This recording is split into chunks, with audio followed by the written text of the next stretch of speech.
జాతీయ ప్రధాన కార్యదర్శి, రాష్ట్ర మాజీ మంత్రి మరియు రాజమహేంద్రవరం పార్లమెంట్ అధ్యక్షులు కెఎస్ జవహర్ని ఈరోజు ఆయన కార్యాలయం నందు మర్యాదపూర్వకంగా కలిసిన పల్నాడు జిల్లా నుంచి వచ్చిన పలు చర్చ్ పాస్టర్స్ తెలుగుదేశం పార్టీ హయాంలోనే క్రైస్తవులకు మేలు జరిగిందని, అదేవిధంగా రాబోయే రోజుల్లో మిషనరీ పాఠశాలల ఖాళీలను భర్తీ చేయించి విద్యకు చైతన్యాన్ని ఇవ్వాలని, ప్రతి నియోజకవర్గాన్ని క్రైస్తవ భవనాలను ఏర్పాటు చేయాలని, బీసీ వర్గాలకు వసతి గృహాల ఏర్పాటుకు కృషి చేయాలని వారు కోరటం జరిగింది. ఈ కార్యక్రమంలో రాష్ట్ర ఎస్సీసెల్ ప్రధాన కార్యదర్శి మేకల దాస్, డేగల దవానంద్, డేగల థామస్, మైకెల్, మాచర్ల నియోజకవర్గ ఎస్సీసెల్ కార్యదర్శి కోట రాంబాబు, కొత్తపల్లి మేష, మాజీ ఎంపీటీసీ చింతకాయల దానయ్య, డేగల జ్ఞానయ్య, కుక్కమూడి రమేష్ తదితరులు పాల్గొన్నారు. అందరికీ నమస్కారం. ఈరోజు ప్రత్యేకంగా పల్నాడు జిల్లా నుంచి దేవుని సేవలో రావడం జరిగింది.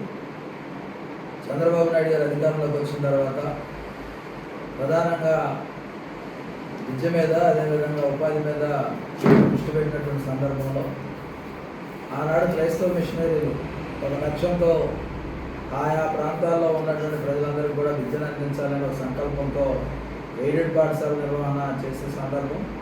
ఈరోజు కూడా ఎయిడెడ్ అనేది జగన్మోహన్ రెడ్డి కాలంలో పూర్తిగా డెడ్ అయిపోయినటువంటి పరిస్థితి. తిరిగి వాటిని పునరుద్ధరించాలి.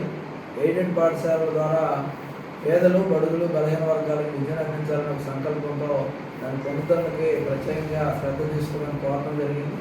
అదే కాకుండా క్రైస్తవ భవనం పూర్తి చేయాలని గుంటూరులో ఏర్పాటు చేసిన క్రైస్తవ భవనం, అదేవిధంగా ప్రతి జిల్లాలో కూడా క్రైస్తవ భవనాలు ఏర్పాటు చేసి క్రైస్తవులకు ప్రత్యేకంగా ఏదైతే గతంలో ఇజ్రాయెల్ పర్యటన కానీ, అదేవిధంగా ఆ పర్యటనలు ఉన్నాయో వాటిని అన్ని కూడా పునరుద్ధరించడానికి కోరడం జరిగింది. దానిలో భాగంగా ఈరోజు ప్రత్యేకంగా వారు రావటం, ఎందుకంటే ఆ సమాజం పట్ల, క్రైస్తవ సమాజం పట్ల చంద్రబాబు నాయుడు గారు కూడా లౌకిక రాజ్యంలో ప్రత్యేక శ్రద్ధ తీసుకుని క్రైస్తవాన్ని కూడా కాపాడవలసిందిగా క్రైస్తవంలో ఉన్నటువంటి పాఠశాలలు కానీ, వైద్యశాలలు కానీ, దాంతోపాటుగా భవనాలు కానీ ఇవన్నీ కూడా నిర్మాణం చేయాలని ప్రత్యేకంగా కోరడం జరిగింది.